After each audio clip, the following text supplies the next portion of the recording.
Kaya katamong aldoldo pamibebe alwa-luwala ring taong akakasalubong tamot akakarungot. Ating masaya, ating malungkot.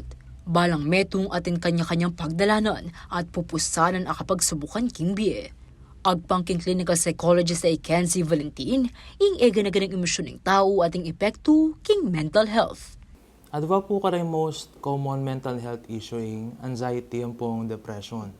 So when we say anxiety, apin po itang negative mood state, no? Atin pong physical tension and apprehension about the future.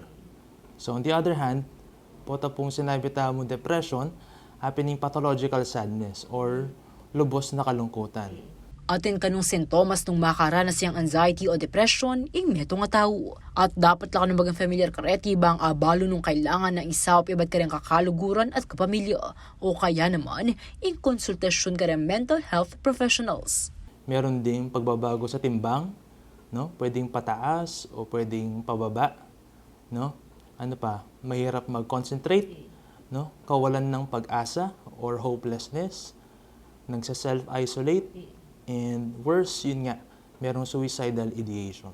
Maragula bagay mo naman kano karami papamilya o mikakaluguran yung obserban daing balang metong karela bang akit lo rang senyalis ng problema mental. So definitely, merong mga patterns na makikita eh. Lalo na yung mga dati hindi niya ginagawa, tapos ngayon ginagawa na niya. So one factor, especially pag depression, no? Yung mga dating pleasurable sa kanya, the things that make a person happy ngayon hindi na, no? And major factor kapag mental health issue talaga yung pagiging dysfunctional.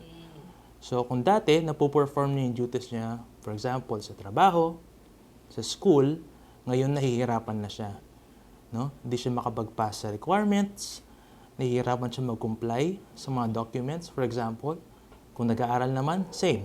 No? Yung mga school requirements siya, nahihirapan siya, nalilate siya, no? Pwedeng minsan wala na rin siyang pake.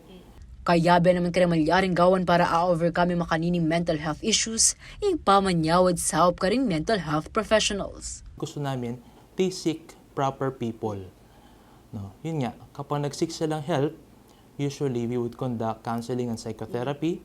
No? It would take numerous sessions, and kapag nakita nga na if it's too severe, pwedeng mag-i-refer sa psychiatrist, tapos bibigyan sila ng mga pharmacological intervention, yung mga benzodiazepines, no, mga SSRIs, para ma-elevate yung serotonin level nila.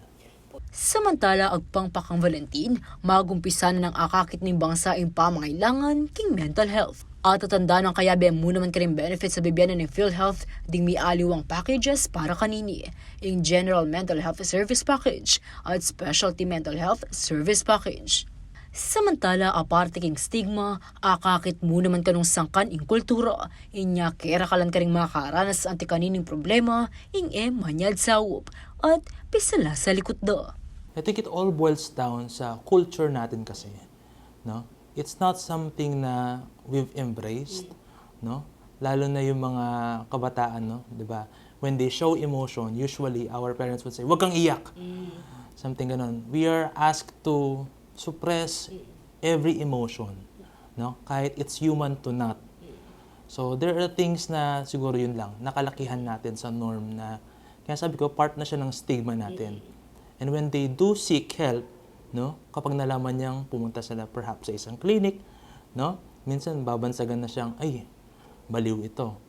No, may ganun na siya. Even though it's actually very normal to seek help, no? Not necessarily naman na you already have all these issues. It could just mean na you need help, no? You need someone to talk to.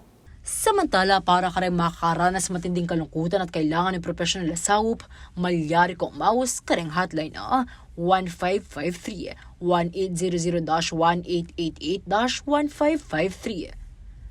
Para naman ka rin Globe o TM subscribers, 0917-899-8727 o 0966-351-4518. Para naman ka rin Smart, Sun o TNT subscribers, 0917-639-2672. Ako, Inkia Quintalasuyo, Liana Canilaw, ating pusong makabalin.